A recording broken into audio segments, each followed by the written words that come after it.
reaches out, then teaches others how to. In Jaipur she gives her name. She lives without shame. In Manila, Sultan Hamburg. Though we're different as can be, we're connected, she with me. We are one woman. Your courage keeps me strong. We are one woman. You sing, I sing along. We are one woman. Your dreams are mine, and we shall shine. We shall shine. And one man he hears her voice, and one man he fights her fight. Day by day he lets go the old ways, one woman at a time. Though she's half a world away, something in me wants to say, we are one woman. Your victory saves us all. We are one woman. You rise and I stand tall. We are one woman.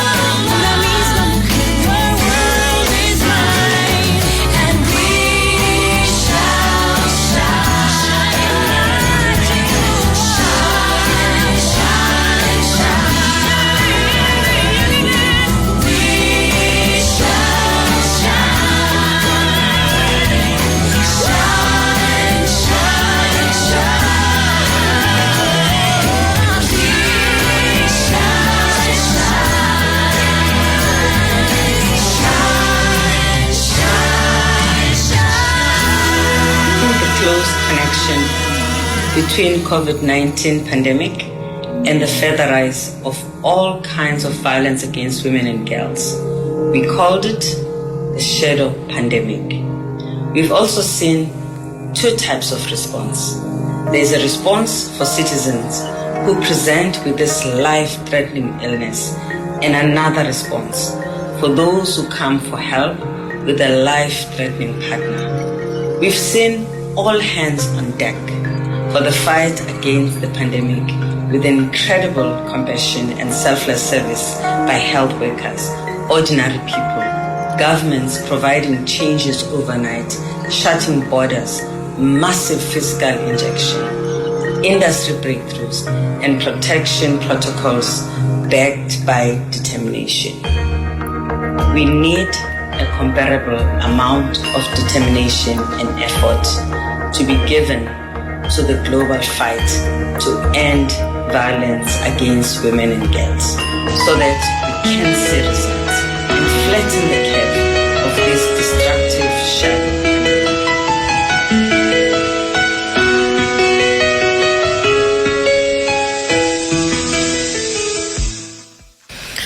The 16 Days of Activism Against Gender-Based Violence is an annual international campaign that kicks off on the 25th of November, the International Day for the Elimination of Violence Against Women, and runs till 10th of December, Human Rights Day. It was started by activists at the inaugural Women's Global Leadership Institute in 1991 and continues to be coordinated each year by the Center for Women's Global Leadership. It is used as an organizing strategy by individuals and organizations around the world to call for the prevention and elimination of violence against women and girls. The theme for this year is Orange the World, Fund, Respond, Prevent, Collect. There has been an increase in violence against women during this COVID-19 pandemic, especially during the lockdown introduced to curb the pandemic. Accompanying the crisis has been a spike in domestic violence reporting at exactly the time that services including rule of law, health and shelters are being diverted to address the pandemic, states the UN Secretary General's report. You're welcome to 100% Women this morning. I am Temitope Oluleye. 100% Women is a program that gives women a voice because women should not just be seen, they should also be heard. Today we're going to be talking about eliminating violence against women and girls, the way forward. Eliminating violence against women and girls, the way forward. So what is the way forward? Is there a flattening of the curve, or is there still a rise in the curve when it comes to gender-based violence in Nigeria? And that is what we're going to be discussing today. This morning, in the studio with me this morning is the Kwara State chairperson of the Nigeria League of Women Voters in Nigeria, and the person of Folashade Arosiola. You're welcome to the program again this morning. Good morning. It's nice to be here. Thank you for being here. So let's take a look at this gender-based violence issue, especially since we're actively in the 16 days of activism against gender-based violence. It kick-started on the 25th of November. It will end on the 10th of December. So in a way, this episode is in observance of the 16 days of activism against gender-based violence. So being someone who's in a way an activist, in a way an advocate against gender-based violence, because you're active when it comes to issues like this. Being the Kwara State chairperson, I know your organization has undertaken a couple of projects when it comes to gender-based violence. Am I correct? Yes, you're. So with what you've seen, do you think Nigeria has improved when it comes to the elimination of violence against women and girls, or do you think reverse is the case? Oh, I would say that we have actually improved. There's a lot of advocacy, sensitization. People are beginning to talk more about it. People are beginning to know that there's actually something that is called violence against women. Sometimes in the past, some months back, Kwara State has actually domesticated the VAP Act, which is actually to enact laws against sex offenders and violence against women and the girl child. So, and quite a lot of states have done that too. So there's more advocacy, and people are beginning to know that there's actually something that is called violence against persons that people frown out. So I'll say that yes, it's on the high side. The advocacy is increasing more, but there's still room for us to do more. Now, do you think there's a problem with implementing all these laws? For example, you said the VAP Act was passed recently. Now, even though there has been some rules laid down, some laws laid down against violence, for example, rape. There is a law against rape. If you rape, then you're sentenced to some certain years imprisonment. You have some punishments that will be accorded to you. Do you think it has to do with just passing these bills or laying down these laws and regulations, or do you think it's about the implementation of it? Yeah, it's not just about passing a law or a bill. It's about how workable that bill is. How practicably is it to everyday's affair? Now, there has been law against gender-based violence, violence in the workspace, spousal abuse and stuff like that. But that law would not have effect until people that are actually going against the law are brought to book. So like you said, it's not enough that we're implementing a law. It has to be workable. So what is the workability of that law? It is for us to ensure that every stakeholders that is on board now brings perpetrator to book. Then we now begin to talk about the judicial system. How effective is this? Then you talk about how effective is the process of bringing the law to act. If somebody has actually raped, is he actually bring to book on time? because until when people begin to see people that they've heard the law and they actually brought to book, then there might not be a measure to curb the excesses. You understand? Now, it also works about people within the society exposing the ills. It's like it's time for us now not to cover it up because it's a family member, it's a close member, it's somebody that is a place of repute that we don't. So, like I said, it's a collaborative effort of us identifying who are those people that are defaulting and bringing them to book. Then the law on itself actually bringing the perpetrator to book so that it's going to serve as a deterrent to others. So the workability is about every one of us. Just as we have clamored to have the law, we should also clamor to have it practicalized so that people can see that there's actually a particular law that is in place and is actually working. One of the ways is to actually, like, if people are caught and they've actually been identified, there's the sex offenders register. Let their names be in it. So that when they profile, if there's actually a particular kind of case that is similar to it, they look at the profile. Is it in tandem with this kind of act or a kind of crime? That way, it brings criminal activities to the barest minimum. It is about, okay, now, in doing that, we need to step down this kind of information. We need to bring it down so that the market women, the people that are not educated, that are not learned, they know that there's actually a law that is in place that can safeguard them. That if somebody violates my daughter, or somebody like takes law into their hands and melts out violence against me in whatever workplace, in the home, whatever, there's actually a complaint center that I can go to make complaints about this. Then the law takes its course. Now, how do you think that can be disseminated adequately to the grassroots? The Ministry of Women Affairs is actually doing something about it. Okay. There's actually a center in Ilorin or in Okwerin whereby, and some organizations actually did that. My organization was invited by Olive Foundation, and we did an advocacy. We went to the Mogaji, I think in Oja.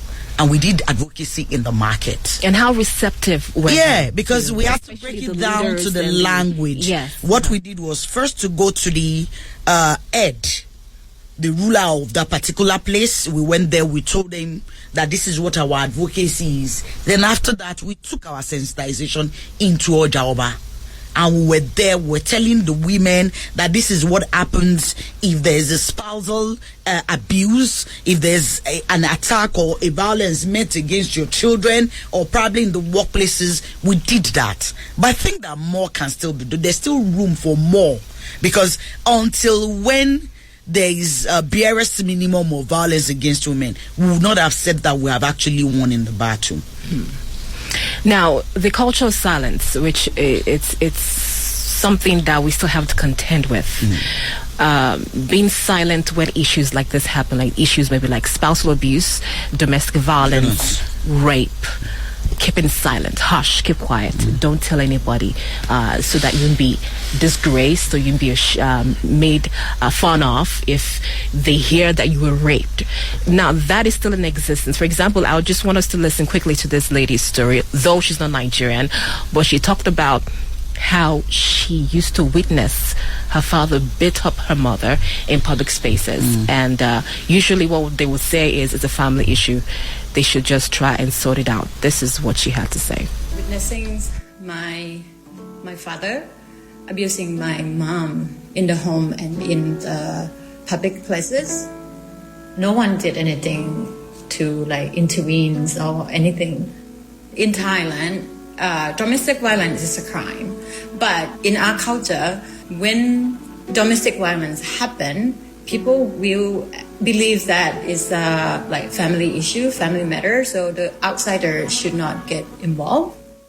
Now, hearing what she said, people will say it's a family issue. The society will say it's a family issue. Okay, I don't want to get involved. I don't want to cross my boundaries.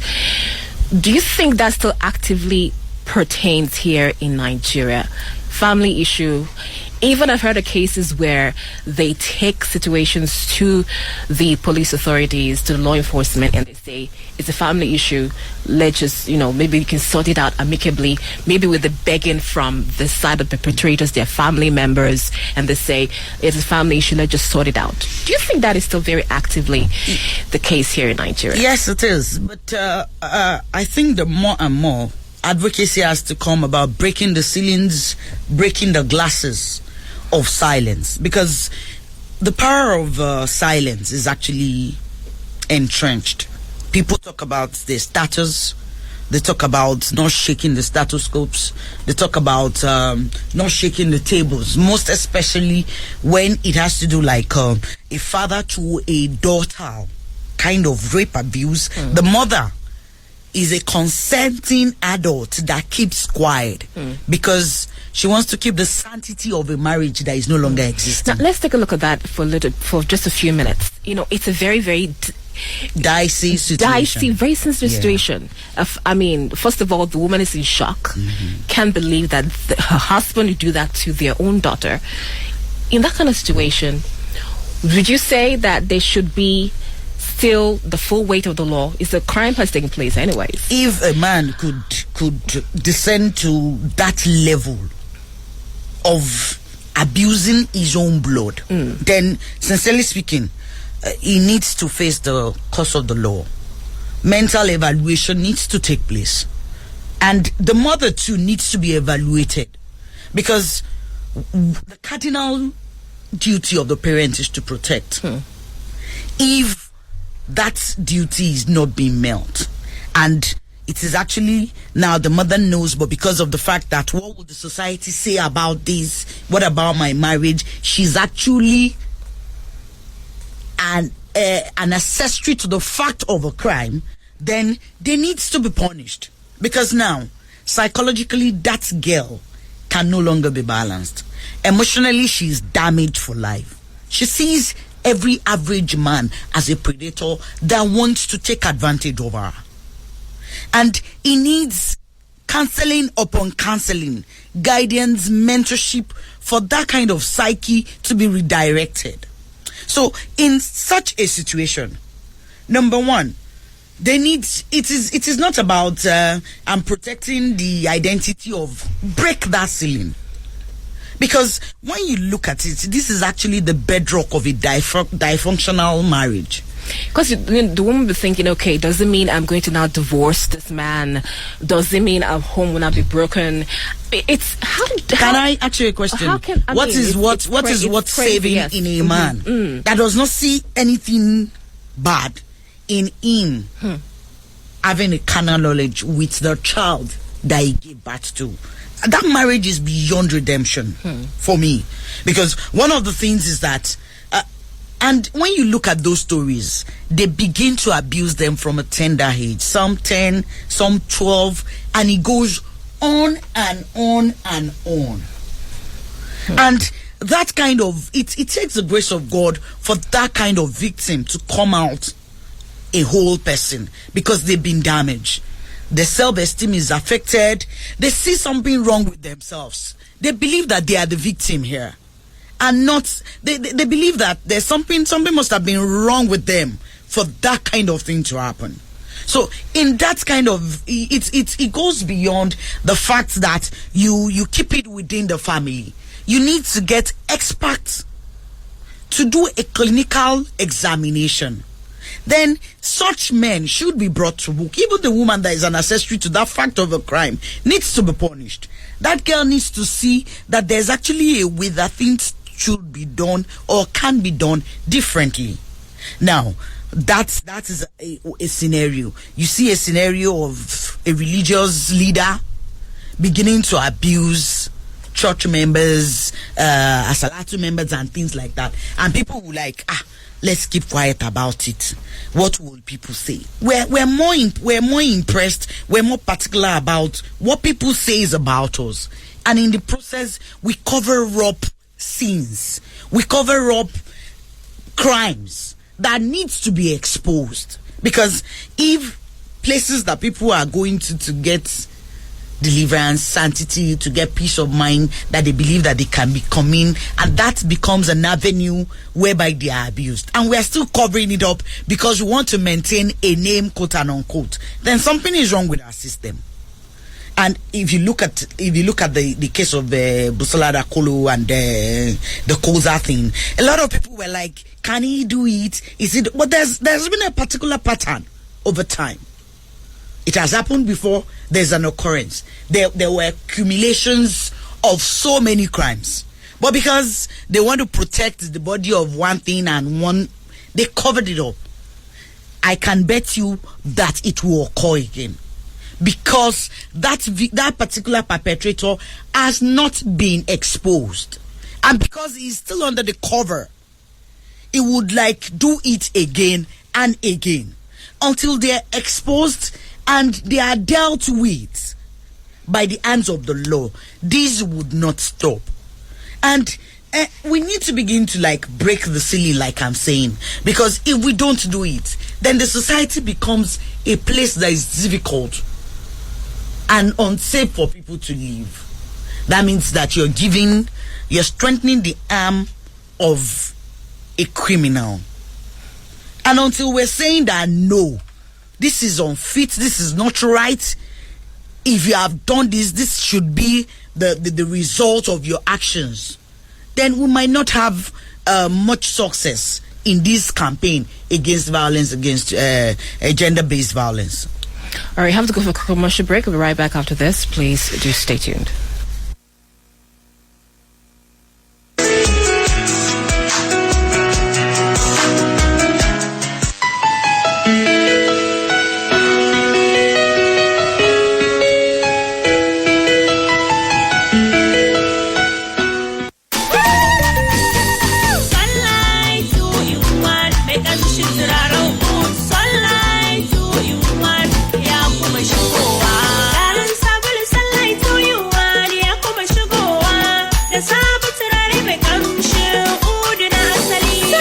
Sabulin Sunlight 2-in-1 mai turaren oud.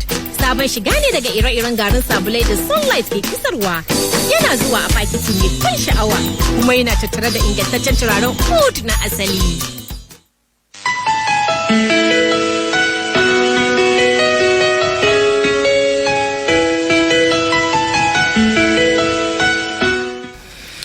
Welcome back once again to 100% Woman, Real FM 95.1 Ilorin. We're still on the issue of eliminating violence against women and girls, the way forward. Eliminating violence against women and girls, the way forward. So what is the way forward? Recently, the National Center for Women Development urged family, institutions, and community to support survivors of sexual and gender-based violence in order to break the culture of silence around domestic violence. The Director General of the National Center for Women Development, Barrister Mary Ekpere Etta, stated in a statement to mark the 16 Days of Activism against Gender-Based Violence 2020 in Abuja. She said genuine support for women and girls who survive the acts of violence will help in breaking the culture of silence around domestic violence, which has led to many deaths and truncated dreams. She also said that friends, families, and associates of women who survive violent crimes should back them to seek justice, as there are laws that address violence against women. She also said that families should stop treating sexual and gender-based violence as a family matter, rather encourage survivors of gender-based violence to seek professional help for their physical and mental health. So in line with what we were saying before we went for that quick timeout, she said the culture of silence needs to be broken. She also said that survivors of violent crimes, women that survive violent crimes, that there should be the friends and families and associates of women who survive violent crimes should back them to seek justice. Now, I know a case of a lady who I know. Unfortunately, she was raped, and she said when she got home and she revealed what happened to her, there were actually members of her family that were actually shaming her and blaming her and really just castigating her for what happened. So how often is this the case? The family members, instead of supporting the victim, or not even victim, survivor of a gender-based violence, they would actually, in a way, castigate them, blame them, shame them, and not even support them to get the adequate care that they need to get through this process. Yes, basically, this has been happening over time. But I think that more sensitization and advocacy needs to be done. What you don't know, you probably can't give it out to people. Because people don't know that the moment you keep quiet about that, you're actually emboldening the rapist. You're telling him that he can do it over and over again. But when the victim comes out and says that, yes, I've been raped, I want to seek justice and redress, then the moment when we realize that there's no more safe haven for anybody that is a perpetrator of this act, then there's going to be a decline in it. But like you said in your report, most of the families are actually enabler of that culture of silence. They begin to like, so what, do you want to spoil the family's name? What did you even go there to do? Do you think that, do you know that nobody will want to marry you knowing that? Then even the centers that are supposed to, like the police station is one of the core primary places. The police station, then the hospital. Because these are areas whereby you go to the hospital first to actually certify that there was forceful penetration. Because without that, your case will not be admissible in court. Now, after securing that, how many hospitals are actually trained for that kind of procedure? You understand? Now, because when you go there, one of the questions they ask you is that why did you even go there in the first place? Even at the hospital? Yeah, some because they don't have the adequate kind of training. Training, yes. So there has to be capacity building for this kind of sensitization, for this kind of campaign. Then you go to the police stations, the IPOs that are taking the statement. They must be gender friendly. That they should be able to empathize with the victim, and not saying that waiting you find go there. Are you sure say no be your boyfriend? You sure saying rape you, or no be say you the thing just, you understand? They must be skilled enough to understand that yes, this kind of person is going through this kind of traumatic experience, and you must be able to get and document that kind of. Then you now proceed from there to the law court. But like I said, it's a circle. There has to be training. Then on the part of people, the support base, the families, the friends, advocacy needs to go all out more, and sensitization. That number one, you don't even make the victim, you don't shame them, because they were child of circumstance. They did not know that it was going to happen to them. So we need to educate them more and more. The civil societies, even in the church, even in our workplaces, then primarily with the parents at home. We need to tell our children, because some children have been raped as early as 10, 12, and they keep it within themselves. Parents need to get the confidence of their children to open up to them. It's key. It's primary. Then you need to tell them what to do and what not to do. When this kind of sensitizations, training, capacity buildings are in place, I think that it will be then primarily when you look at even in the worship centers, I think that there's nothing wrong for a church or a mosque to make it a point of sermon. You could look for biblical references or Quranic references that surrounds and support this, because Nigeria is more of a religious thing. So when it's being preached in these religious centers, it strengthens the hand of the civil societies, people like you, people like me, that were making this advocacy and that are saying that there needs to be a pattern in the narrative. And until that is done, we might not be able to get the kind of support that we need to break the culture of silence. Now, how often do you think religious leaders actively talk about these issues to their congregation? Do you think they're not doing enough at all? Yes, they're not doing enough, and the little that are doing them, because there was a time that I was listening to a sermon of a man in Edo. I think I've shared it with you here on this, and it was like, if you are a single mom, if you are this, and he was raving on and on and on and making them feel as if they are victims. We need to begin to look at a system whereby everybody collaborates to make this campaign a reality. There's nothing wrong that you do a singles program and you begin to talk about sex education. You begin to talk about what is rape.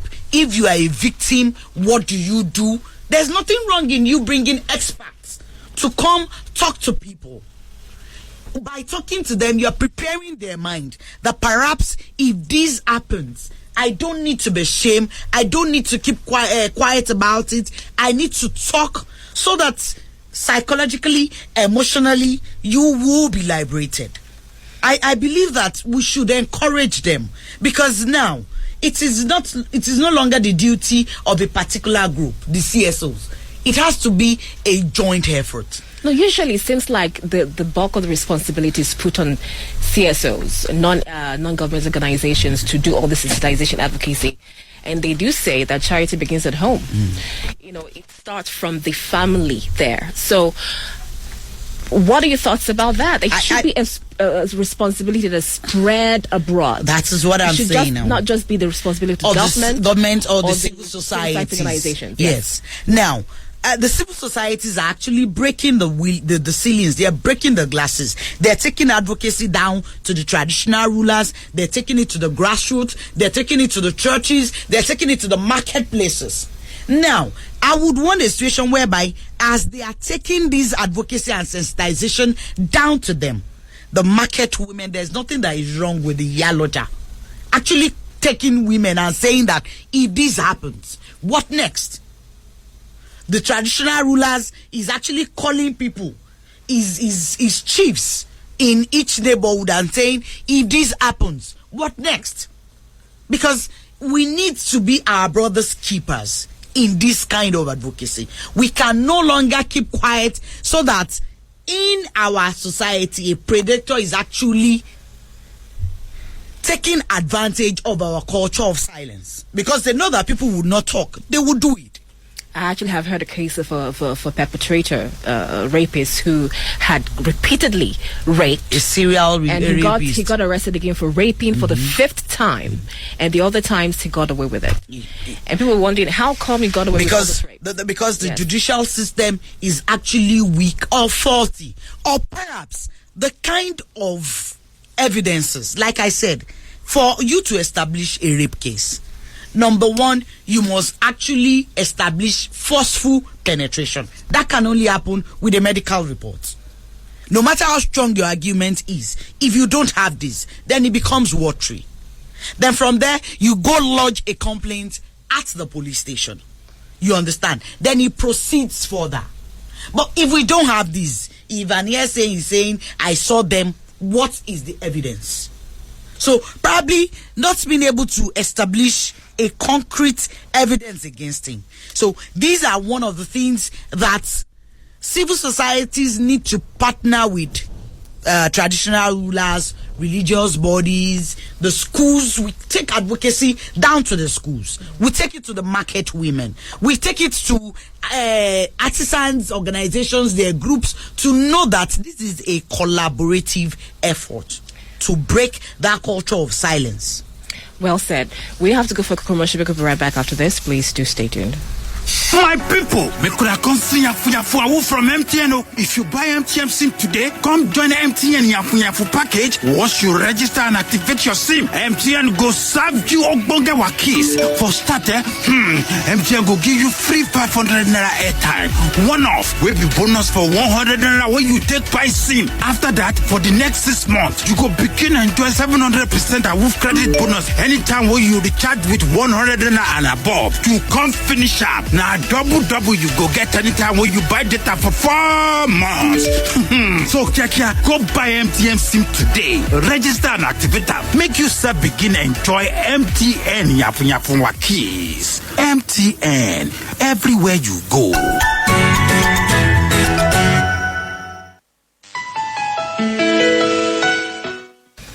Welcome back once again. The program is still 100% Women. I would like to go ahead and open the phone lines right now if you do want to call in.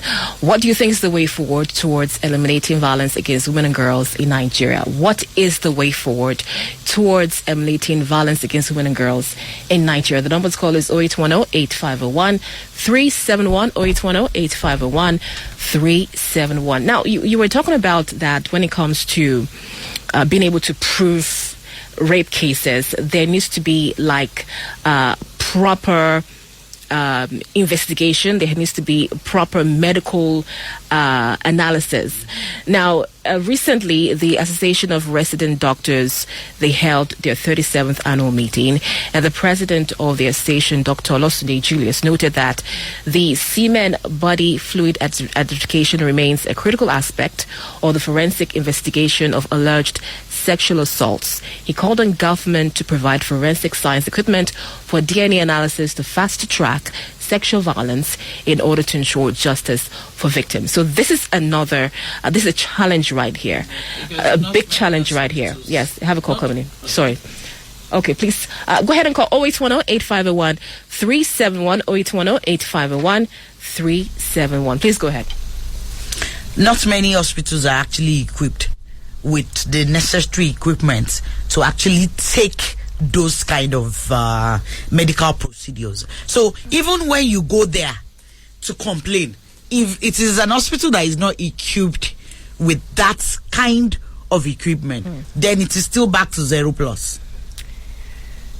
So but I know that I think in Ilorin, I think that civil service clinic and maybe UITH, I think that they're actually equipped with that. Okay. Yes. Okay. So perhaps if something like that happens, you can actually take either of those two hospitals. But there needs to be more. Yes, it needs to be like in almost every, even in cottage hospitals. Because you and I know that most of these things actually take place in the neighborhood. And it's like, if you tell anybody, I will kill you. And people keep quiet.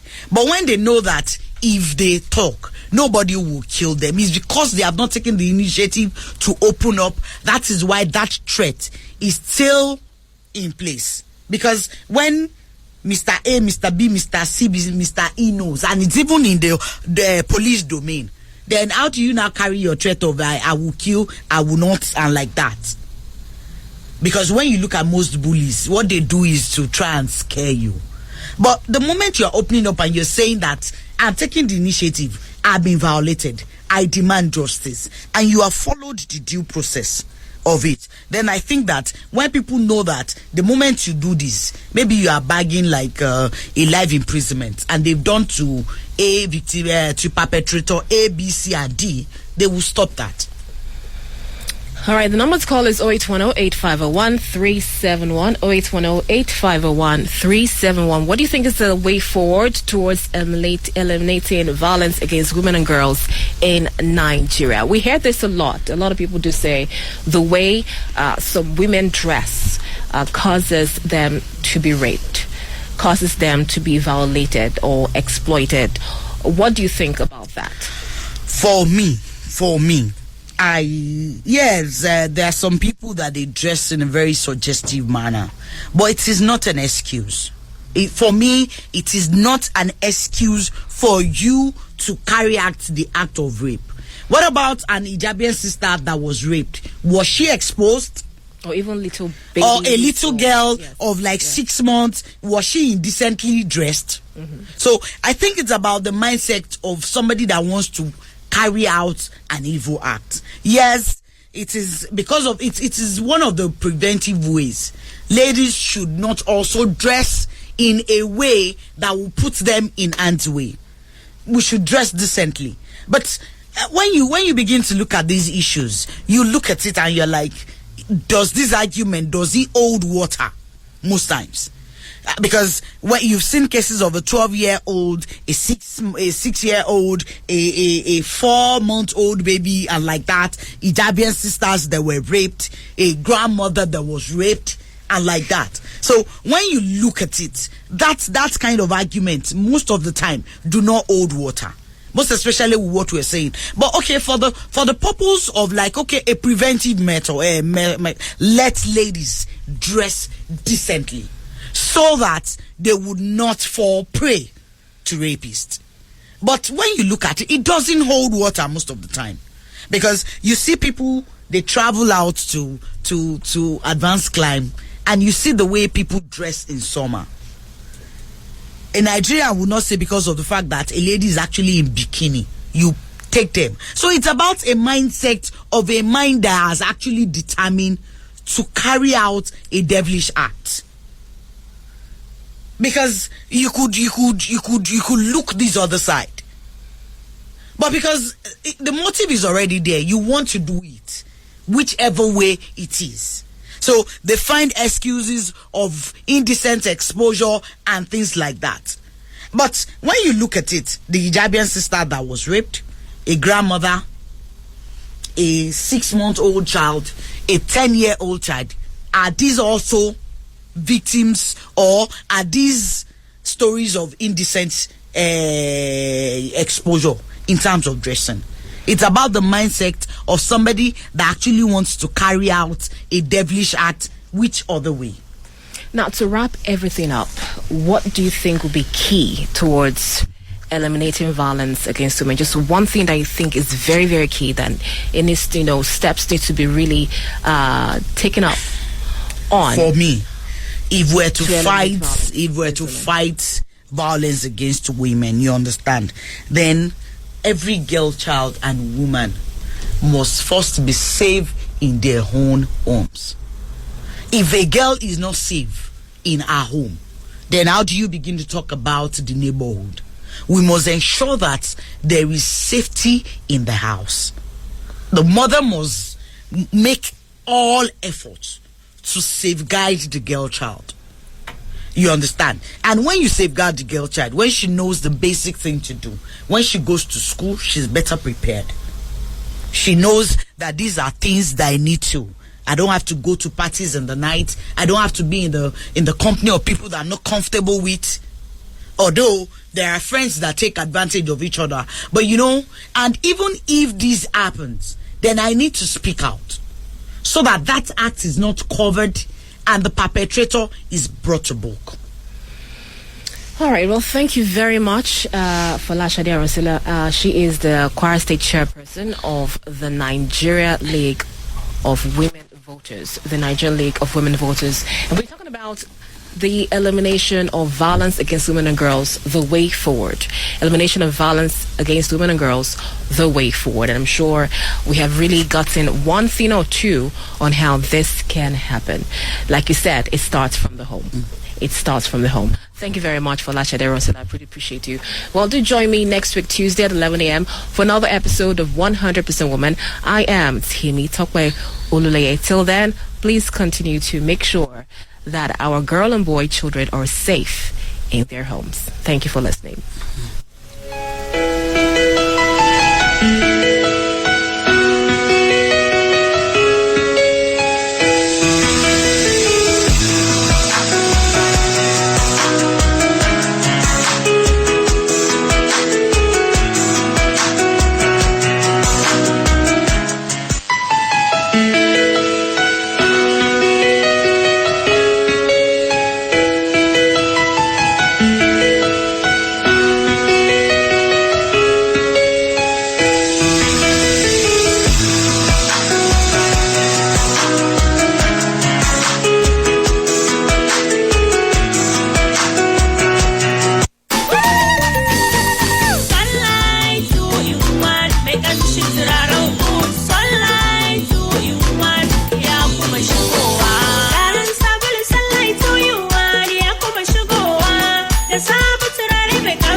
Sunlight 2-in-1 Naturaro Wood. Sabon shiga ne daga ire-iren garin sabulai da Sunlight ke kisarwa. Yana zuwa a fakiti mai ban sha'awa kuma yana tattare da ingantaccen turaren oud na asali. Royal FM 95.1